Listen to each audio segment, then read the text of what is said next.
ही कार्यकर्त्यांच्या बळावर उभी आहे. आणि गेल्या काही काळामध्ये शिवसेना ही धक्काप्रूफ झालेली आहे. धक्काप्रूफ, शॉकिंग प्रूफ. आता अशा जाण्याचे धक्के आम्हाला बसत नाही आणि आम्ही बसून घेत नाही. सचिन अहिर हे आदित्य ठाकरे यांचे अत्यंत जवळचे सहकारी, अत्यंत जवळचे सहकारी. म्हणजे काल आपण आदित्य ठाकरे यांचं वक्तव्य ऐकलं असेल. म्हणजे सचिन अहिर हे सांगू शकत नाहीत की मला कोणी भेटत नव्हतं, माझं कोणी ऐकत नव्हतं. आदित्य ठाकरे आणि सचिन अहिर रोजच भेटत होते. उद्धव साहेब त्यांना भेटत होते. मी असं ऐकलं की त्यांनी काही त्यांच्या सहकाऱ्यांना संदेश पाठवले, कुठं सोडणं ही माझी अपरिहार्यता आहे, माझ्या पुढल्या वाटचालीसाठी, भवितव्यासाठी, असं ते म्हणाले. मग कार्यकर्ता म्हणून कोणी काम करायचं? शरद पवार साहेबांनाही त्याने याच पद्धतीने पुढल्या करिअरसाठी सोडलं. शरद पवारने तर त्यांना मातीतून उचलून शिखरावर नेलं होतं, धुळीतून शिखरावर. त्या काळात सचिन अहिरना मंत्री करणं हे फार मोठं साहस होतं. त्यांना म्हाडाचं प्रमुख केलं होतं, त्यांना अनेक वर्ष मंत्री केलं, त्यांना NCPचे मुंबईचे अध्यक्ष केले. आणि अचानक ते शरद पवार आणि त्यांच्या सगळ्या कुटुंबाला बेसावध ठेवून ते शिवसेनेमध्ये आले. त्याच्यामुळे आम्ही असं म्हणतो की शरद पवारांचे ते झाले नाही, त्याच्यामुळे ते आमचे कसे होतील हा माझ्या मनात काय प्रश्न. तरी पण त्यांचे माझे अत्यंत जिव्हाळ्याचे संबंध राहिले. हे मूळ शिवसैनिक कोणी नाही. त्याच्यामुळे आम्हाला सगळ्यांना आत्मचिंतनाची गरज आहे. जे का सुनील शिंदे बोललेत ते बरोबर आहे. आम्हाला सगळ्यांना आत्मचिंतनाची गरज आहे. पक्ष हा शिवसैनिकच वाढवतो आणि मूळ शिवसैनिक, बाकी सगळी वाऱ्यावरची वरात असते, येतात जातात. आता सचिन अहिर असं म्हणतात की राजकीय भविष्यासाठी मी आलो. खरं म्हणजे त्यांचा पराभव सुनील शिंदेने केला तेव्हा त्यांच्या राजकीय कारकिर्दीला पूर्णविराम तेव्हाच लागला होता. आणि सुनील शिंदेसमोर टिकणं पुन्हा एकदा त्यांना शक्य नव्हतं. आदित्य ठाकरे 2 वेळा आमदार झाले. ह्या काळामध्ये त्यांचं राजकीय भविष्य घडवण्याचं काम आदित्य ठाकरे यांनी केलं. त्यांना विधान परिषदेवर ते आमदार केलं, त्यांची भरपाई केली, त्यांना उपनेता केलं, त्यांना भारतीय कामगार सेनेचं कार्याध्यक्ष केलं, अख्खा पुणे जिल्हा त्याच्या ताब्यात दिला. अजून एखाद्याला काय द्यायला पाहिजे की जो समाधानी राहील? माणसाला समाधानी राहणं ही फार मोठा संस्कार आणि कला आहे. अजून काय मिळावं की त्याला समाधान मिळेल? इतकं मिळाल्यावर सुद्धा त्यांना वाटत असेल की माझी करिअर झाली नाही किंवा माझ्या करिअरमध्ये अडथळे येतात.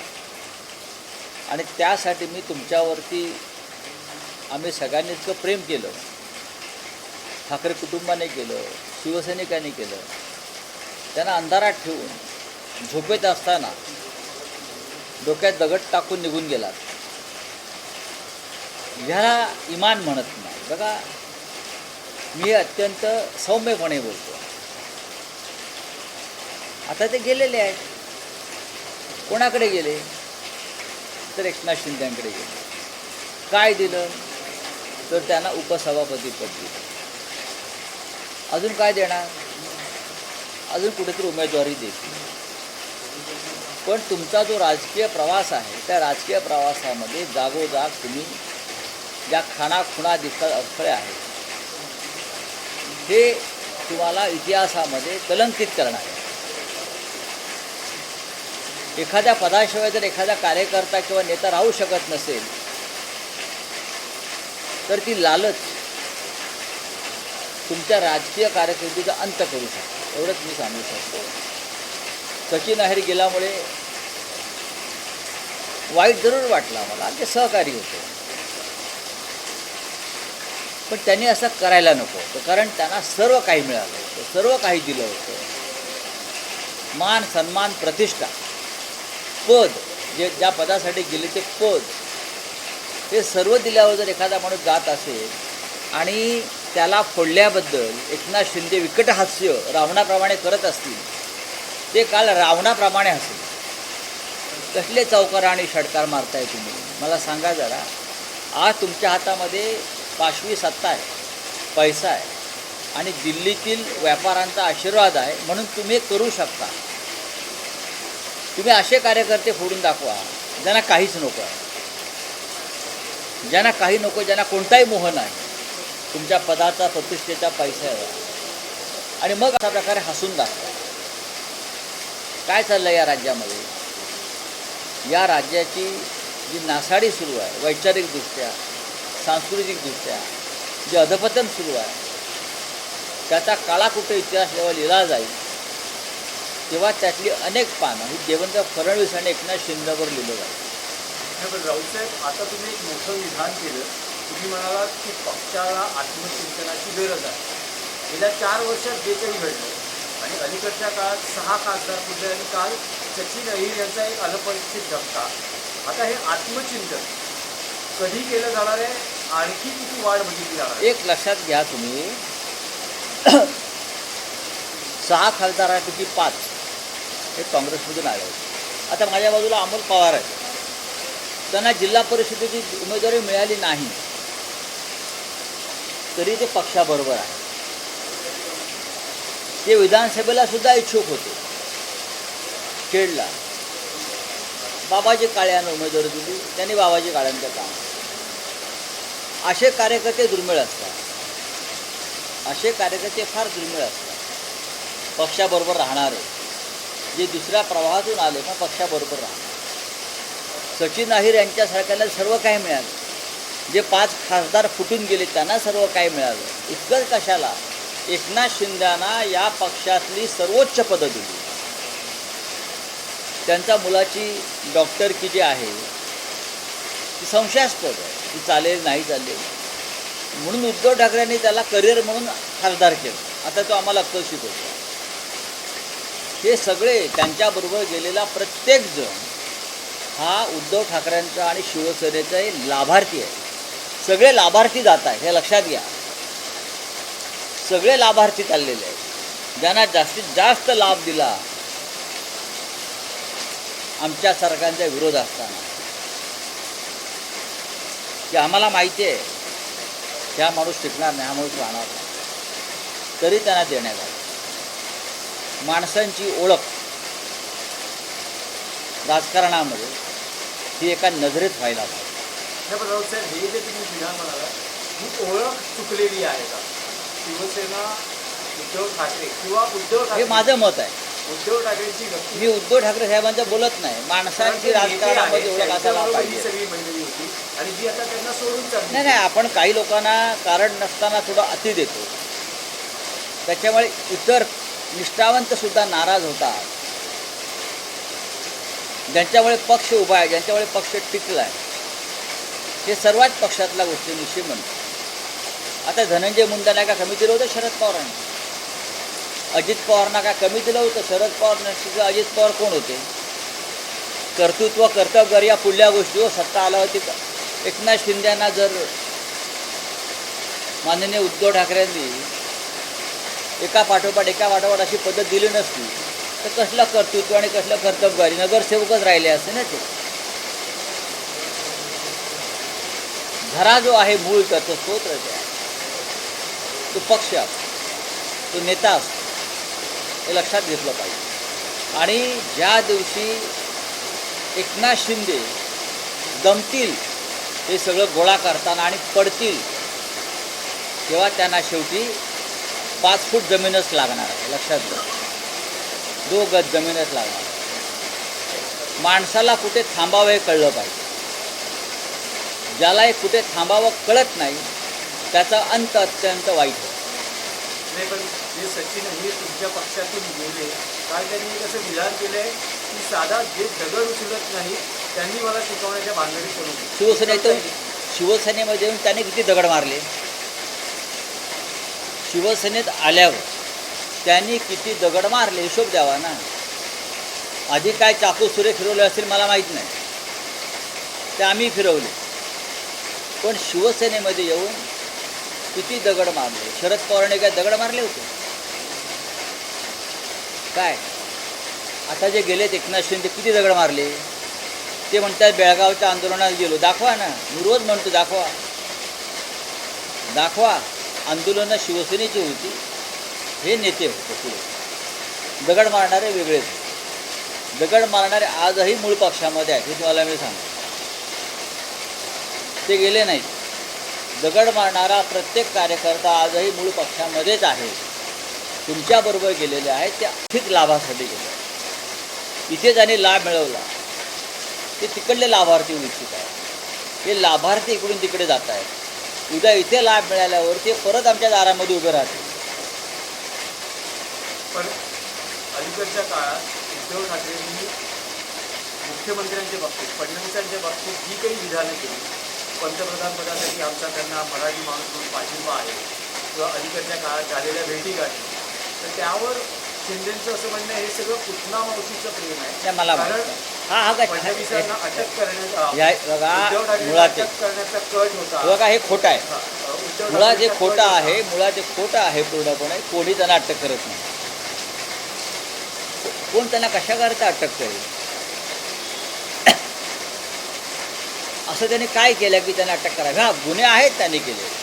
खोटे खट्टे दाखल करणं, खोटे गुन्हे दाखल करणं, आमदारांचे फोन टॅप करणं, पोलीस यंत्रणा वापरून आमदारांना धमक्या देणं, पळवणं, त्या राज्याच्या तेव्हाच्या पोलीस महासंचालक रश्मी शुक्ला यांच्या मदतीनं, हे गुन्हे आहेत. याचा अर्थ कोणी बरं मुख्यमंत्र्यांच्या आदेशाशिवाय राज्याच्या पोलीस महासंचालक रश्मी शुक्ला असा गुन्हा करणार नाहीत. गुन्हे घडलेले आहेत त्यांच्याकडून. त्यांच्या काळामध्ये भ्रष्टाचाराचं शिखर गाठलं होतं. त्याशिवाय काय या मुंबईमधले SRA त्यांच्याच बिल्डरला मिळत आहेत? कोणाचा पैसा कुठे गुंतला आहे आणि कोणत्या मार्गाने गुंतला आहे हे जर कोणाला माहिती हवी असेल, राज्याच्या मुख्यमंत्र्यांना सुद्धा, तर मी द्यायला तयार आहे. पण किमान नीतिमत्ता मी पाळणारा माणूस आहे, हे द्यायला तयार आहे मी. कोणाचा पैसा कुठे गुंतला, कोणत्या मार्गाने आला, कुठून वळवला, कोणत्या ठेकेदाराकडून किती टक्के आले, किती हजार कोटी, किती लाख कोटी, हे मी, माझ्याकडे सगळी माहिती असते. पण शेवटी मी काही नीतिमत्ता पाळतो. चला,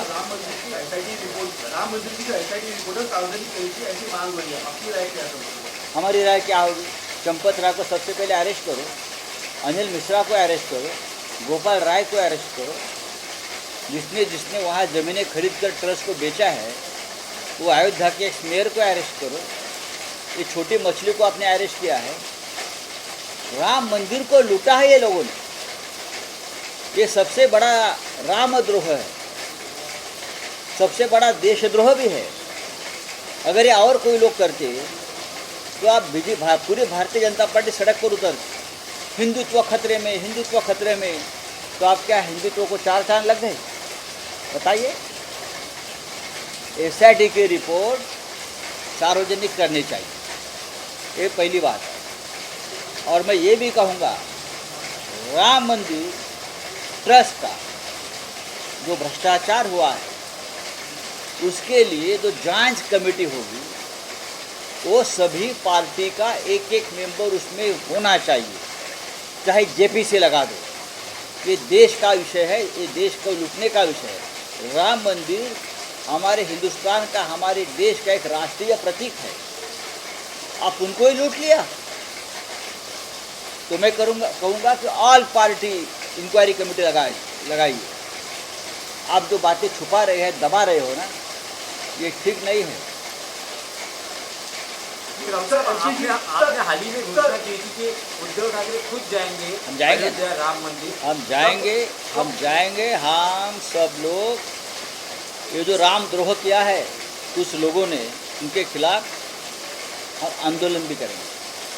जल्दी आपको उद्धव जी खुद बताएंगे उस बारे में। फिर से एक देशव्यापी आंदोलन की घोषणा शिवसेना करेगी।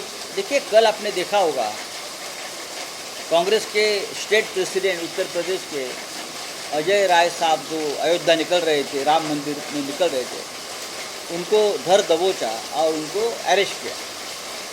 क्यों नहीं जाने देते? और नेताओं को क्या छुपाना चाहते हो? मुझे लगता है हम जाएंगे तो हमको भी वो रोकेंगे। राम क्या आपका घर का नौकर है क्या? राम हमारा भगवान है, हमारी अस्मिता है। बीजेपी को लगता है राम उनके घर में काम करता है, जैसे चाहे राम को बदनाम करे, राम का यूज़ करे, मिसयूज़ करे। ये नहीं चलेगा। राम मंदिर भ्रष्टाचार गैस की कीमतें कम हुई है, पर लेकिन घरेलू गैस को फायदा नहीं हो रहा है। अब मैं स्मृति ईरानी जी को फ़ोन करके बताऊंगा, मॅडम सडक पर उतर आइए। मराठीमध्ये राम मंदिर भ्रष्टाचार प्रकरणी शिवसेना आंदोलन करण्याच्या भूमिकेत आहे का? नेमकं कधी नाही, संपूर्ण राम मंदिराचा जो विषय आहे हा साधा विषय नाही आहे। घराघरातून 5-5, 10-10 रुपये लोकांनी राम मंदिरासाठी दिलेले आहेत। राम के काम में हर घर को शामिल किया गया। 5 रुपये, 10 रुपया असे घराघरातून काढून रामाच्या कार्यामध्ये जनतेला सामील करून घेतलं। तो प्रचार होता। असे कोट्यावधी रुपये जमा झाले। आतापर्यंत 2014 पासून राम मंदिराच्या नावावर भारतीय जनता पक्षाने 17,000 कोटी रुपये जमा केले। कुठे गेले? 17,000 कोटी गेले कुठे? हिशोब काय आहे? राम मंदिराच्या दानपेटीतून 550 कोटी रुपये गेले। हिशोब कुठे आहे? हा पैसा प्रभू श्रीरामाचा राजा भरताने रामाच्या सिंहासनावर त्याच्या पादुका ठेवून 14 वर्ष राज्य केलं, पण एक पैशाची अफरातफर केली नाही राम येईपर्यंत। हे हिंदुत्व आहे। आणि फक्त 2 वर्षामध्ये भारतीय जनता पक्षानं रामाचे सिंहासन विकलं, रामाचा मुकुट विकला, रामाची माळ विकली, रामाचा खजिना लुटला। रावणाने सुद्धा रामाचा खजिना कधी लुटला नाही। रावणाने पण रामाचा आदर केला। आणि भारतीय जनता पक्ष आता रावणाच्या सुदावर रामाचा खजिना लुटतात। हे भारतीय जनता पक्षाचे लोक मोहम्मद गजनीचे बाप झालेले आहेत। मोहम्मद गजनीनं सोमनाथ मंदिर 17 वेळा लुटलं, पण भारतीय जनता पक्षानं 45 दिवसात राम मंदिराची दानपेटी 70 वेळा लुटली। हा फरक समजून घ्या। आणि हिंदुत्व आम्हाला शिकवता येते। कुठे गेला सकल हिंदू समाज? आणि त्या सकल हिंदू समाजाचं नेतृत्व करणारे मंत्रिमंडळातले तुमचे पुढारी सगळे कुठे गेले? सकल हिंदू समाजाचे नेतृत्व, लव जिहाद, धर्मांतरण, रामाची लूट हा हिंदुत्वाचा विषय नाही का? हे मी ते मंत्री आहेत ना, ते काय त्यांचं नाव? राणे, हा काय? नितीश राणे। हां, जे स्वतःला छोटे शंकराचार्य समजतात आणि हिंदुत्वावरची प्रवचनं झोडतात, बोलले का? राम मंदिर लुटणाऱ्यांवर बोलले? आले रस्त्यावर? सकल हिंदू समाजाला आणलं का रस्त्यावर? असे अनेक लोक आहेत ना। देवेंद्र फडणवीस तेही हिंदुत्ववादीच आहेत ना, पण बोलले का? सांगा ना मला। ते कुंभमेळा करणारे मंत्री कोणते? हा सगळ्यात मोठा भ्रष्टाचार तिकडे होतो आहे, बोलले का? नाही ना। ते आम्हाला हिंदुत्व शिकवतात। आम्ही यांना रामाचा एक पैसाही लुटलेला पचवू देणार नाही।